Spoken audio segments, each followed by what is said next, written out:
Today we're going to talk pendulums, what function they perform on a clock, and how they work. There are many examples of pendulums. I've got quite a few on my desk here, but they basically come in two types. This American pendulum with a very heavy chunk of brass on the bottom. There's no rating nut for adjustment down here. So pendulums of this type require an adjustment up at the top, and I'll show you those later on. This is the other type of pendulum. This pendulum comes from a late 19th century German postman's clock. And you can see it's got a little nut on the bottom there. That's called a rating nut, and that's used to adjust the length of the pendulum rod, which is this piece here, in relation to the pendulum bob, which is that piece there. And they come in many shapes and sizes. This one here that we'll be looking at more closely today comes from a German box clock. You can see it has a rating nut there, and the pendulum bob can move up and down. Also, the pendulum rod is made of timber, because metal and timber have a vastly different expansion coefficient, and by using timber, early manufacturers removed the expansion on the rods. Especially if it's a long rod, there could be a reasonable amount of expansion, which would shorten or lengthen the length of the pendulum, thus affecting how accurate the clock was running. This pendulum here comes from an Ansonia Royal Bond clock, one of the porcelain ones, and you can see the rating nut is in the middle of the pendulum bob, and that section there of the rod is threaded. So as you turn this rating nut backwards and forwards, you lengthen or shorten the amount of rod that comes from the center of that rating nut up to the top there. That happens in various ways, and there's various other interpretations of that. Here's another pendulum bob with a rating nut. This is a brand new version of some that used to appear on American clocks.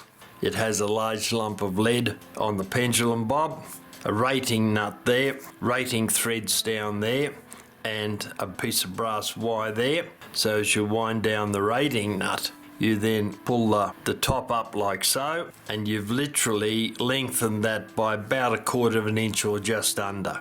Here's another one. I don't remember what movement that came from. And this one here also has a marking on there with an arrow going S and F for slow and fast. So that's the direction that you turn the rating nut, and it will lengthen or shorten the pendulum rod there. This is a vintage Black Forest cuckoo clock pendulum. Pretty much standard, though there are a couple of different types I'll show you. Tend to have a couple of pieces of fine steel on there that clamps the side of the pendulum rod, and you move the pendulum up or down and it stays there because of the clamp on that.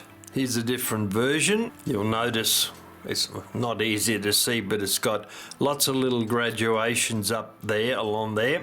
And down here it says each graduation equates to 3 minutes. And this pendulum is held on by those 4 little lugs there that press into the side of the pendulum rod here. And that's what holds it in place. Here's another version of a cuckoo clock pendulum from a better quality clock. You can see it's got a substantial amount of metal there holding the pendulum onto the rod, and it has a minus down here and a plus up there in relation to moving it up and down, making the movement beat faster or slower. That's a rating nut down there, and you would turn that round or bring it back and consequently adjust the length of the rod. This is another pendulum primarily used on novelty clocks. A picture of one I'll show you in a moment.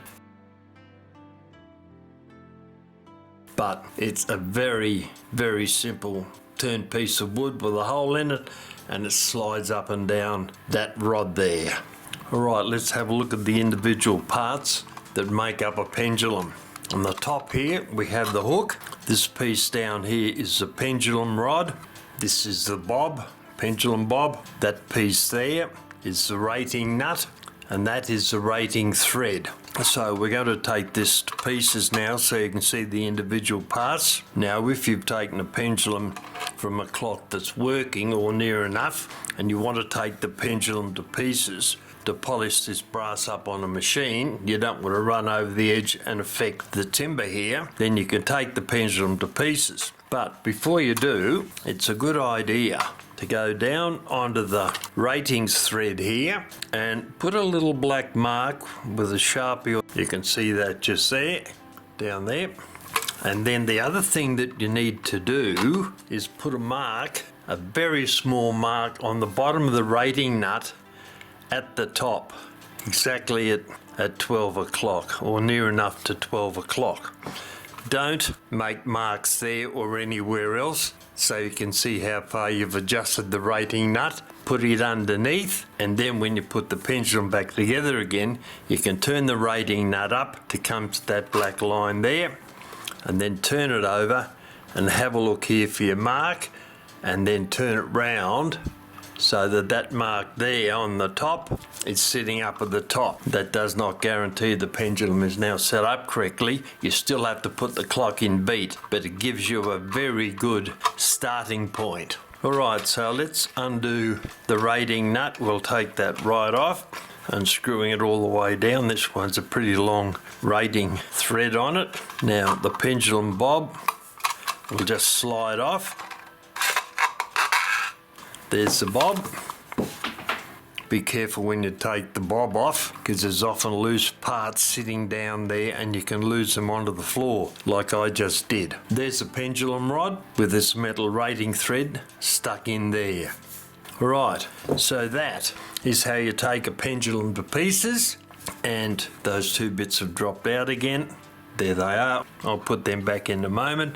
But if you want to polish this on a Fordham polishing machine or some such, or run over with very fine steel wool, 4-0 steel wool, to shine that up, you're not going to scratch the wooden pendulum rod. Right, now while those parts are still there, I'll put the rod back through the pendulum, and then we have to find the hole in the bottom of the pendulum. There we go. That's our black line that we had before. We'll take the rating nut, put it on clockwise, spin it up all the way up, and we'll align it with that black line that we put on there.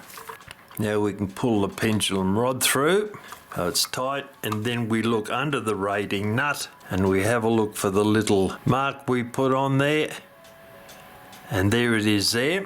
So that pendulum now has been returned very close, not exactly the same as it was before we took it to pieces. Right, I'll pop that aside and I'll show you how to make up one of these new rating nut pendulums. Actually, what I'll do is I'll put the rating nut on the bottom here for a start. That way we'll be able to compress the spring. I'll pull the spring down, we'll put it into that hole there and jiggle it round and find where the top is. There it is there. It needs to come down a bit more. Alright, I'll unwind the rating nut. It's only just going to stick through. There's not going to be much left over. That'll now give us a little bit of thread to be able to attach the hook to. Alright, that's got the hook. Now, on goes the spring. Tamp that down in, and now put the rating nut on. The spring is to hold tension on the rating nut so it doesn't undo. And there's your new bob set up. I'll put that aside. That'll end up on a clock movement somewhere down the line, I would imagine. Okay. Alright, so you've almost finished repairing the clock movement you've been working on. You've taken it to pieces, you've cleaned it, you've greased the mainsprings, you've oiled the movement, you've put it on a test stand, put the movement in beat. The last thing you need to do is to check to see how accurate the timekeeping is. And normally when you have a clock movement on a test stand, you assess the time with a digital clock or maybe with your phone, which is far more accurate than the movement you're working on, no doubt. So you run it for a day or so and then check and see the difference in time. If your movement is running too fast, it means it may well be recording 8 o'clock and it's only 7:30. So what you do with that example is you take the rating nut and you turn it anti-clockwise. About half a turn is a good start. Put the pendulum back on the movement again, run it for another day, and check the discrepancies in time between your mechanical clock movement and your phone. If it's still running a bit fast, turn it on another half a turn, and keep doing that until such times as your mechanical clock movement records the same time as the time on your phone. Conversely, if your movement is running slow, your mechanical clock would be registering 7 o'clock and your phone is saying 7:30, so your mechanical movement is obviously running too slow. So what you do in that instance is you turn the rating nut down here half a turn to the right, which will slightly increase the length of your pendulum. Hang the pendulum back on the clock movement, run it for another day, check it again, and keep making adjustments left or right relative to whether your movement is fast or slow. This is a very handy book to have, the Clockmaker's Beat Book. It tells you how to multiply tooth counts on wheels for normal clocks, German and American clocks and English clocks. Also how to count the teeth on a French clock, which has a different configuration. And then as we go through the pages, we find different brand names. This is Keininger and Ergos. We have a look up here, beats per second, beats per hour, and it will tell you the length of the pendulum. So if it's running at 13,129 beats per hour, the pendulum is 10 centimeters long. So that's very handy to have. Here we go. There's a German box clock, the number of teeth on the wheels, first, second, third, fourth wheel, pinwheel, escape wheel, and beats per hour. German box clock, no name. That's the one I was working on recently, I think. Anyway, maybe. But it runs through all these different brands of clocks, Gilbert Gingerbread, with gong, without gong, Gustav Becker, Howard, Ingram's, and they keep going. New Haven, very handy book to have. And this will come into play in the next video I'm going to make, which will show you how to put a clock in beat using a metronome. Yes, you heard me correctly there. Using a metronome, you can use a mechanical wind-up one, or you can use an app on your phone. And I'll show you how we adjust this in relation to a clock and how we use it to put a clock in beat. So that's where this book, the Clockmaker's Beat Book, will come in. We'll have a look at the brand of the clock we've got. We'll have a look and see how many beats per hour we've got, and then we'll wind it up to that. Then we'll assess this number in relation to the movement that we're putting into beat. A huge thank you to my Patreon, YouTube and Ko-fi members who make this video possible. Without their kind help, I would not be able to keep this channel alive and continue to make these videos. I can't thank them enough. If you want to support my channel, join my Patreon, my YouTube or my Ko-fi page by clicking the link in the description below. Memberships start at $2.